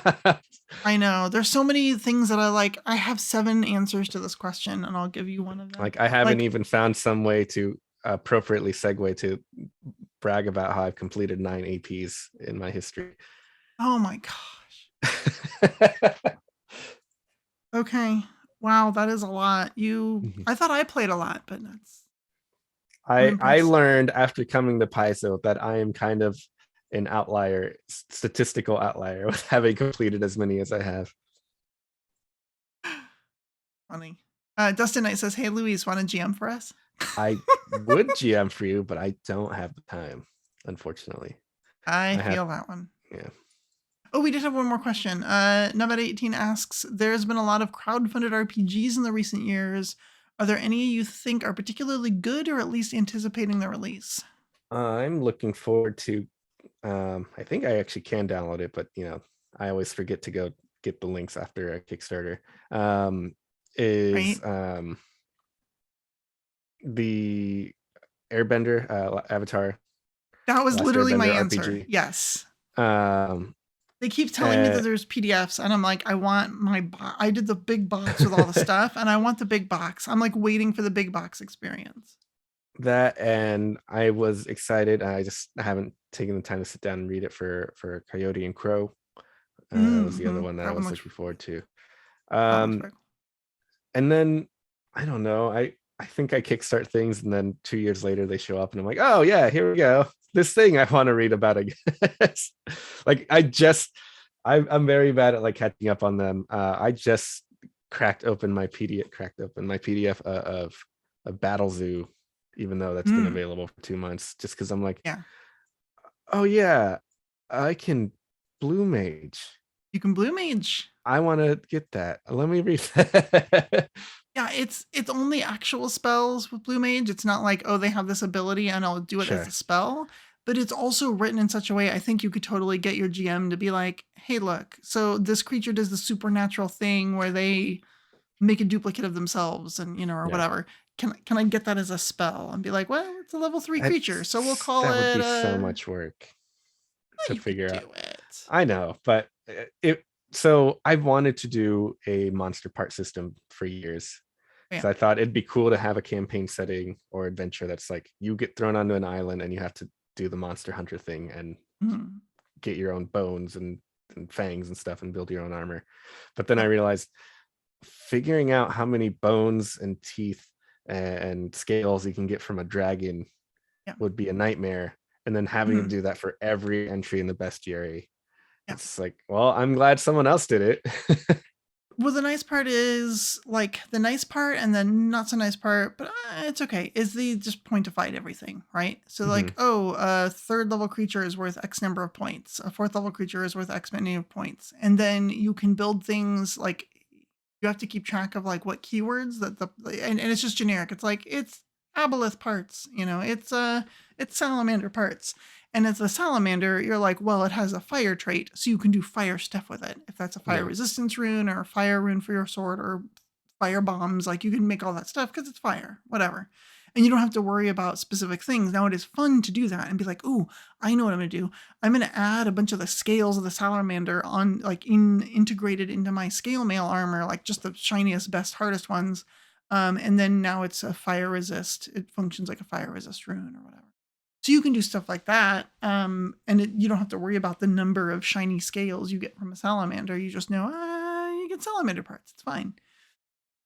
Because we used it a little bit on a Roll for Combat adventure that's not released yet, and we had to put it on hold for real life reasons. But we played with it a bit there, and it's a little more bookkeeping actually, because now you're also keeping track in party loot like piles of creature parts. But it is way easier to make sure that you keep up with the wealth by level, because you're not dependent on, oh, we happened to loot that person's, fine china when we were running from the mansion. Oh, well, you lost all that loot. You're like, why would we steal the china? We're running for our lives from a bunch of ghosts. And it's like, well, you could have taken the china. So sometimes like you miss out on loot and you end up behind the curve and the GM has to adapt things. This way it's like, oh, we're always defeating stuff. And usually a lot of, especially big fights, we're going to take some downtime and heal up. So the fighter who doesn't have any downtime skills can go just like skin all the creatures and gather our parts back up. It's pretty cool. Did you have any other RPGs you were looking forward to? Indie RPGs? Mostly just the Avatar one. I am enamored by that one. On a lot of them that I want to support, I might do like the lower levels of like, sure, I support it. Just to help out or whatever. But this is one that I just went full on in. I was like, nope. I'm buying the big box. I'm buying all the stuff. So I am looking forward to getting that box with all the good stuff in it and then really just reading through it. I've played in those, was it like Driven by the Apocalypse games or whatever? Yeah. And they're pretty fun. It's kind of cool. I'm usually not a big fan of the fully narrative ones where you're just sort of like, I describe what happens and that's what it is. But I got a chance to play as Envy on an actual play podcast that used a system that was very similar, and that was really cool. So I'm kind of sold. Pretty neat. I think that's most of the stuff. Do you want to move on to news? Sure, let's do it. Pathfinder news. Pathfinder news. Pathfinder news. Pathfinder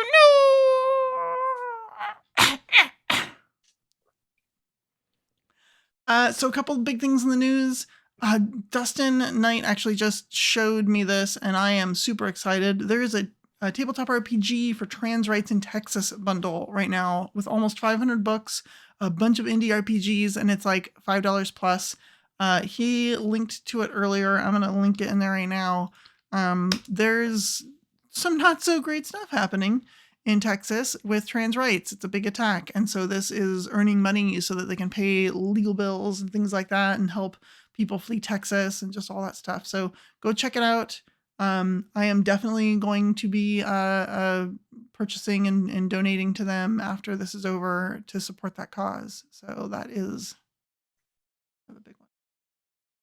There's so many on here. I keep scrolling and it doesn't end. It doesn't end. It's one of those things where you donate what you can. They send you a ton of PDFs and you sort through it later. There's one called 3 Kobolds in a Trench Coat, which is already getting my attention.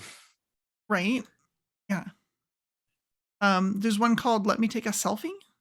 5 live action games. I'm like, what? Is a game based on selfies? You can do it. I believe in there's so many possibilities with games, which is great to see people exploring them over the last few years. But yeah, go get this and offer your support as best you can. Mm-hmm. This one's called Totally Real Human Adults, and you play a miserable pile of animals, stack of creatures in a trench coat. Okay. But yeah, that could be really cool. Dustin says that Thirsty Sword Lesbians and a couple expansions is on there. That's awesome. That is a system I have been wanting to play, and I need to bother Michelle on the network here to play it with me, to run me a game, because I wanted to play it, but I haven't. So. In other news, PaizoCon 2022. Yeah. That's Just been talking about announced. it. I know. We were talking about it earlier. There is a call for volunteers, and they're only limiting it to 500 people. So that number is going to go real quick.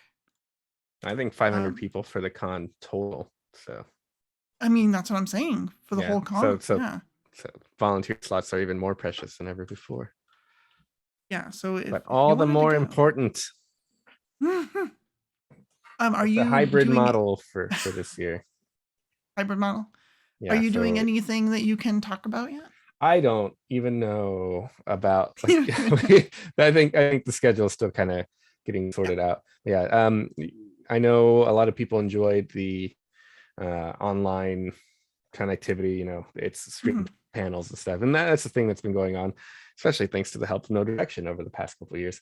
But the plan is to continue that, so you can watch Good. the majority of the panels and important presentations and stuff online. And if you happen to be there, you might get a chance to play in a game in person. If I do get a chance to run a game in person, I've had one sitting half ready to go for 2 years. Oh, Mark's cool. sister ran a game called Fighter Squad, which is meant to recreate the feel of a side-scrolling beat 'em up like Double Dragon or things like that, Streets of Rage and the like. And that game sounded really goofy because they'd be in a map and be in a fight, and after every, it's literally just a different flip mat every stage. After every fight, people would level up and earn a new feat, and then he would Oh, okay. randomly shuffle cards of available martial feats, so like monk feats, barbarian feats, fighter feats, and then hand it to someone, and they might get a level 18 feat Oh my just out of gosh, nowhere. really? Yeah. And I thought that sounded great. That sounds fun. I can't just run Fighter Squad because that was Mark's thing. No, now that that opening is available, but I I know decided, I could it do is. the opposite. I could do Wizard Squad and have spell cards, and after every fight randomly hand out, you have some new spells prepared, and sometimes you get, I don't know, a 9th level primal spell instead of just a Yeah. wizard spell. Oh, that would be cool. Do So Wizard Squad. I want to play that one. yeah, so I think that would be a fun thing, and I have plenty of flip mats that I've earned over there that I've collected over the years that I can have just random stuff, and it would be a goofy time. And I think I also wanted to add like a shop where every time you defeat a monster, it drops a coin, and if you Mm-hmm. go and pick up the coin between maps, you can buy a new staff or something. Cool. Uh, Dustin Knight says Magambia. Magambia Squad. Yeah. You Yeah, never that'd be say that perfect. right the first time. My brain doesn't want to process.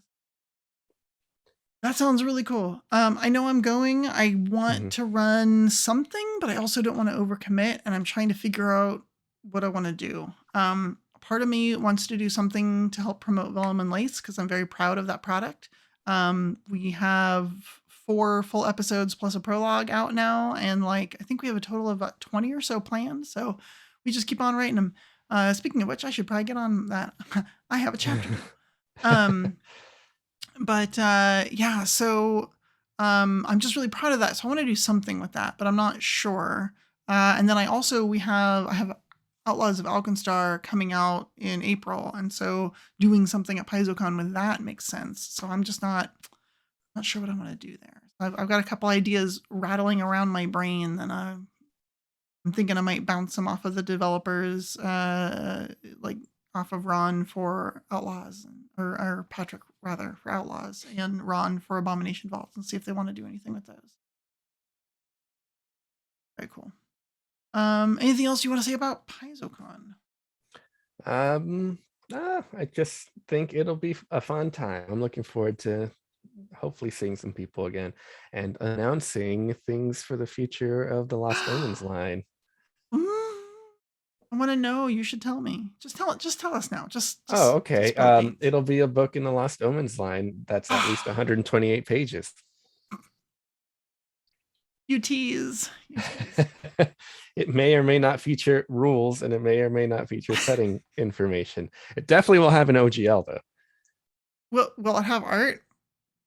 Yes, it will. I've seen some of this art. It's very good, by the way. Okay, good. I'm very excited. Dustin Knight says to spoil the Section 15. It's a Paizo book. The Section 15 literally just lists itself usually. It's like, this book. Well, we do make a reference to the system reference document, so. Oh, well, there you go. Some other stuff happening.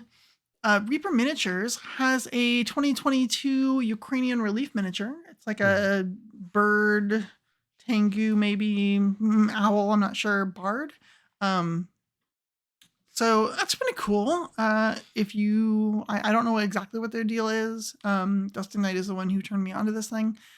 I don't collect minis like I used to, so I'm like, I don't know. But that seems like it's for a good cause. So, and they called it the 2022 Ukrainian Relief Miniature. So I don't know if that means they expect this to be going on into 2023, or they're just making sure that they keep a naming convention that's flexible. Either way, smart move. But nightingale is apparently the Ukrainian national bird, according to Numbat, so that makes sense. Oh, well, there you go. Thank you, Numbat 18. Some other stuff happening. Owlcat has released for their Wrath of the Righteous a new DLC called Inevitable Excess, which is like an end game bonus missions. You also get to go to Axis, so that's pretty cool. Yeah. They also released a patch with like 500 tweaks and fixes. So if you were playing it and being like, darn it, this spot is buggy, maybe they fixed it. They fixed a bunch of stuff. Pretty cool. And last and certainly not least, poor Jason Tondra. Jason Tondra is leaving Paizo. I say poor, and it's really not him that's poor. It's us that's poor, because we will be bereft of Jason. I am just sad. This whole thing makes me sad. I really like Jason. Yeah. I actually got to have a lunch with him last week. Pretty much the last thing he did at Paizo was like have lunch and then go like clean up his desk. And it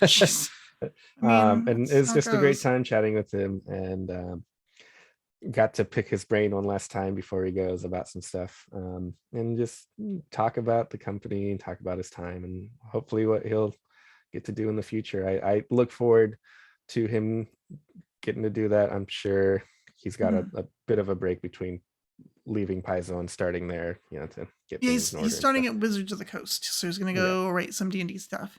And he's even said on like Twitter, he has no idea what he's going to be working on specifically. So so it'll be exciting whatever he does, because he does a great job with everything, and he's always just such a great listener and like learns from other people so well that I'm sure that he'll be able to pick it up and just make it all the better once he gets his hands on it.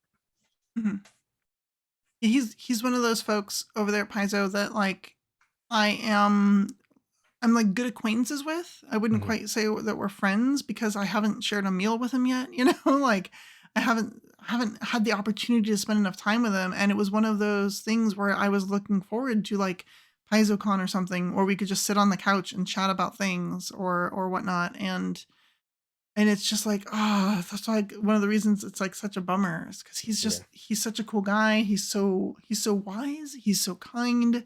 He's so thoughtful. So it's kind of sad to see him go, but also like, hey, he's got another gig and another opportunity, and it's totally understandable that he's going to want to do cool, exciting new things. Absolutely. And he'll still be in the area. At least I'll still have opportunities to try to see him and play games with him and stuff. I'm jealous. I mean, New York is pretty cool, but I'm still jealous. Yeah. And I think that's it for some of the big newses. All right. Let's do wrap-ups and shout-outs, and Wrap-ups and shout-outs. Wrap-ups and shout-outs. Wrap-ups and shout-outs.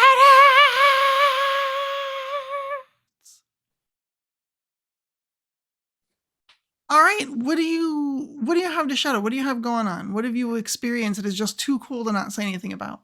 The big thing I want to bring attention to this time around is a game by Jason Keeley. He wrote a random RPG. The way he described it originally is just like he needed to write something that wasn't writing for Paizo, right? He just needed to write something for himself while he was working. I think he just kind of got a bug in him and wrote a little RPG called This Complete Breakfast, which is the breakfast cereal What? mascot RPG. Oh my gosh. And he's giving it away. He's like, you don't have to pay anything if you go to the link for it's on his itch.io page. But it's a goofy game where you play mascots in a very kind of Roger Rabbit-esque world where mascots just kind of exist alongside normal people. And Uh-huh. he happens to be giving it away, and he says he's going to be donating $1 to the Transgender Education Network of Texas for Uh, every download that happens this month. I think we all And posted the link. yeah, so I got to play test it a couple weeks ago, and it was just a goofy time. I played a mascot, which was actually just a guy Just a repping. guy. Yeah, because some of these are like weird living cartoon characters. But I Right. played a guy that repped this kind of very healthy, no frills, not very exciting for kids cereal called Dr. Breakfast. And his cereals, Oh no. Dr. Breakfast's MDs, which are M's and D's and Oh circles and other shapes. no. It's just a goofy time. Go check it out. It's an Okay. RPG where your stats include stats like snap and crackle and pop. Of You collect course. box tops. You collect Lucky Charms. It's great for a one shot. It's great for a goofy time, and I think Jason would just love to have more people play this, and definitely want to be able to continue donating to this good Yeah. cause as a result. Yeah, I will definitely be picking that up after the show. That is adorable. The only thing I really wanted to shout out really is just Vellum and Lace. I'm super proud of the work that Helen and I have done. It's a really fun story. It tells the story of two adopted sisters in Absalom, just trying to survive as they keep getting into trouble, and including a misguided plan to break someone out of an Absalom prison, which probably won't end well for anybody. And that's what's going to happen in episode 5, which, if I get my button to gear, will be releasing sometime near the end of this month. And yeah, it's just really cool. So we have 4 episodes out right now, and I'm very proud of them all. I did remember one other thing I wanted to shout out, Oh sure, because yes I please. never want to stop shouting it out, which is Pathfinder Infinite, of course. But specifically, there was a blog on the Paizo blog Mhm. last week that showcased the kind of big hits, the highlights from February. And there's just a lot of good stuff to check out there. It's a list of like 15 or so different products that you can check out that are doing well on Infinite. Of course, you can check Mhm. out a lot of other stuff on Infinite, but if you're just like, "Oh, I don't have the time to check this, every other day to see if there's something new," here's a nice big collection of things to help you keep track of some cool stuff, and then maybe you can look through that list and find something to buy and check out, including friends of the show, I'd say, Queer Mhm. Finder, Yep. and some stuff from other people who are on the network. Vanessa's got stuff, Dustin's got stuff, I got stuff, Alex has stuff. Hey, we have a lot of stuff on Infinite. Go Lot check of that stuff out. on But Infinite. also, just lots of different things. Add to your game, please. The Mhm. world is infinite, and Infinite Pathfinder Infinite will help you. Fun fact: I am writing crossword puzzles for Infinite There you go. now. It can do I I anything on full Infinite. I fully admit they're probably not up to the New York Times standards, but they should be really fun, especially Mhm. if you like Pathfinder and Galarian lore, and they're all themed after like a different part of the world or something like that. So basically, it was something that they wanted and couldn't find anyone to do, and I found a way that works for me. It's not too Mhm. labor intensive. And so I've been designing those, and they're packed with over 70 different answers for each one. And yeah, so that'll be starting in issue 2. So we didn't make it into issue 1. It was something that was kind of talked about, and finally with putting issue 2 together, I was like, I could just make one. They're like, "Oh my gosh, please do that." But issue 1, I have a little narrative in there about Arshay and a thing. So yeah, definitely Core Finder. Also Kitsune of Galarian, with the network's own Alexandra Guinness and Dustin Knight.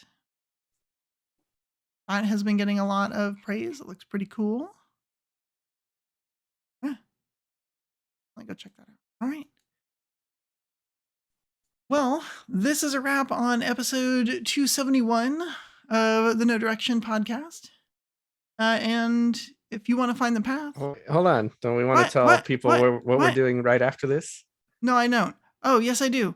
I am just like, I'm like making sure I do all the stuff. I have like a list. And I'm like, after this, we say goodbye and we say the thing.